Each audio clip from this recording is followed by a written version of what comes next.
7 Deadly Sins. 7 Deadly Sins. 7 Things Destroy Us. Presented to you by GrowTube. Mahatma Gandhi said that 7 things will destroy us. Notice that all of them have to do with social and political conditions. Note also that the antidote of each of these deadly sins is an explicit external standard or something that is based on natural principles and laws, not on social values. 1. Wealth without work. This refers to the practice of getting something for nothing, manipulating markets and assets so you don't have to work or produce added value.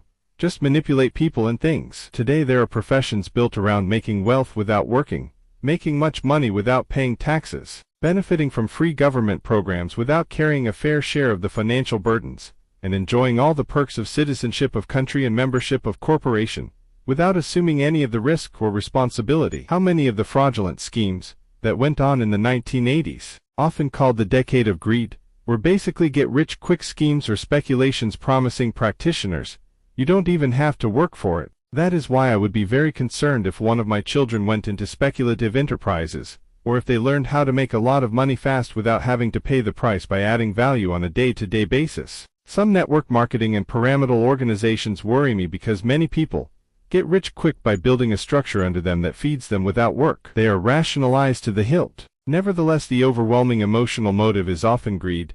You can get rich without much work. You may have to work initially, but soon you can have wealth without work. New social mores and norms are cultivated that cause distortions in their judgment. Justice and judgment are inevitably inseparable, suggesting that to the degree you move away from the laws of nature, your judgment will be adversely affected. You get distorted notions. You start telling rational lies to explain why things work or why they don't. You move away from the law of the farm into social, political environments. When we read of organizations in trouble, we often hear the sad confessions of executives who tell of moving away from natural laws and principles for a period of time and begin overbuilding, overborrowing, and overspeculating, not really reading the stream or getting objective feedback, just hearing a lot of self-talk internally. Now they have a high debt to pay. They may have to work hard just to survive, without hope of being healthy for 5 years or more. It's back to the basics, hand to the plow. And many of these executives, in earlier days, were critical of the conservative founders of the corporations, who stayed close to the fundamentals and preferred to stay small and free of debt. 2. Pleasure without conscience. The chief query of the immature, greedy, selfish, and sensuous has always been, what's in it for me? Will this please me? Will it ease me? Lately many people seem to want these pleasures without conscience or sense of responsibility, even abandoning or utterly neglecting spouses and children in the name of doing their thing. But independence is not the most mature state of being. It's only a middle position on the way to interdependence, the most advanced and mature state. To learn to give and take, to live selflessly, to be sensitive, to be considerate, is our challenge. Otherwise there is no sense of social responsibility or accountability in our pleasurable activities. The ultimate costs of pleasures without conscience are high as measured in terms of time and money, in terms of reputation, and in terms of wounding the hearts and minds of other people, who are adversely affected by those who just want to indulge and gratify themselves in the short term. It's dangerous to be pulled or lulled away from natural law without conscience. Conscience is essentially the repository of timeless truths and principles,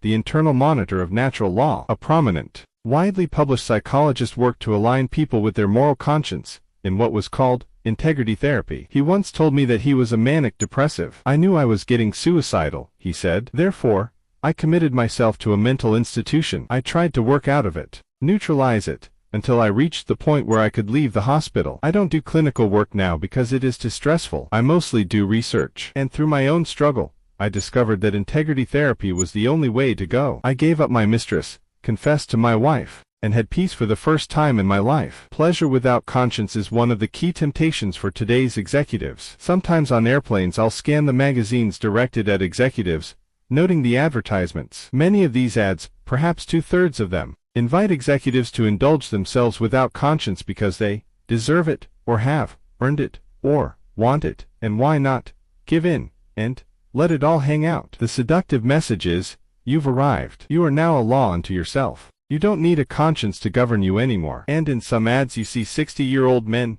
with attractive 30-year-old women, the significant others, who accompany some executives to conventions. Whatever happened to spouses? What happened to the social mores that make cheating on spouses illegitimate behavior? 3. Knowledge without character. As dangerous as a little knowledge is, even more dangerous is much knowledge without a strong, principled character. Purely intellectual development without commensurate internal character development makes as much sense as putting a high-powered sports car in the hands of a teenager who is high on drugs. Yet all too often in the academic world, that's exactly what we do by not focusing on the character development of young people. One of the reasons I'm excited about taking the 7 habits into the schools is that it is character education. Some people don't like character education because, they say, that's your value system. But you can get a common set of values that everyone agrees on. It is not that difficult to decide, for example, that kindness, fairness, dignity, contribution, and integrity are worth keeping. No one will fight you on those. So let's start with values that are unarguable and infuse them in our education system and in our corporate training and development programs. Let's achieve a better balance between the development of character and intellect. The people who are transforming education today are doing it by building consensus around a common set of principles, values, and priorities, and debunking the high degree of specialization, departmentalization, and partisan politics. For commerce, business, without morality, ethics. In his book Moral Sentiment, which preceded Wealth of Nations, Adam Smith explained how foundational to the success of our systems is the moral foundation, how we treat each other, the spirit of benevolence, of service, of contribution. If we ignore the moral foundation, and allow economic systems to operate without moral foundation and without continued education, we will soon create an amoral, if not immoral, society and business. Economic and political systems are ultimately based on a moral foundation. 5. Science without humanity. If science becomes all technique and technology, it quickly degenerates into man against humanity. Technologies come from the paradigms of science. And if there's very little understanding of the higher human purposes that the technology is striving to serve, we become victims of our own technocracy. We see otherwise highly educated people climbing the scientific ladder of success, even though it's often missing the rung called humanity, and leaning against the wrong wall. The majority of the scientists who ever lived, or living today, and they have brought about a scientific and technological explosion in the world. But if all they do is superimpose technology on the same old problems, nothing basic changes. We may see an evolution, an occasional revolution in science, but without humanity we see precious little real human advancement. All the old inequities and injustices are still with us. 6. Religion without sacrifice. Without sacrifice we may become active in a church, but remain inactive in its gospel. In other words, we go for the social facade of religion and the piety of religious practices. There is no real walking with people or going the second mile, or trying to deal with our social problems that may eventually undo our economic system. It takes sacrifice to serve the needs of other people, the sacrifice of our own pride and prejudice,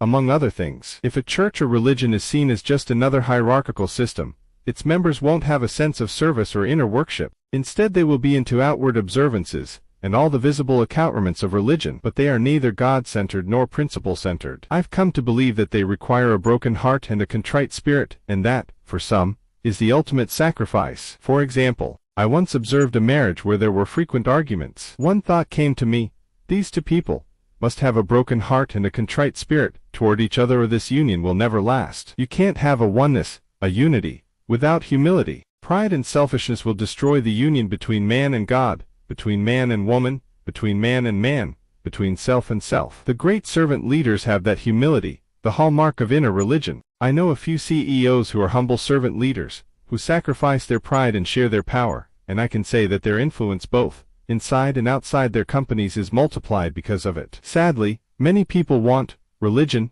or at least the appearance of it, without any sacrifice. They want more spirituality but would never miss a meal in meaningful fasting, or do one act of anonymous service to achieve it. 7. Politics without principle. If there is no principle, there is no true north, nothing you can depend upon. The focus on the personality ethic is the instant creation of an image that sells well in the social and economic marketplace. You see politicians spending millions of dollars to create an image, even though it's superficial, lacking substance, in order to get votes and gain office. And when it works, it leads to a political system operating independently of the natural laws that should govern, that are built into the Declaration of Independence. We hold these truths to be self-evident, that all men are created equal, that they are endowed by their Creator with certain unalienable rights, that among these are life, liberty, and the pursuit of happiness. 7 deadly sins. 7 deadly sins.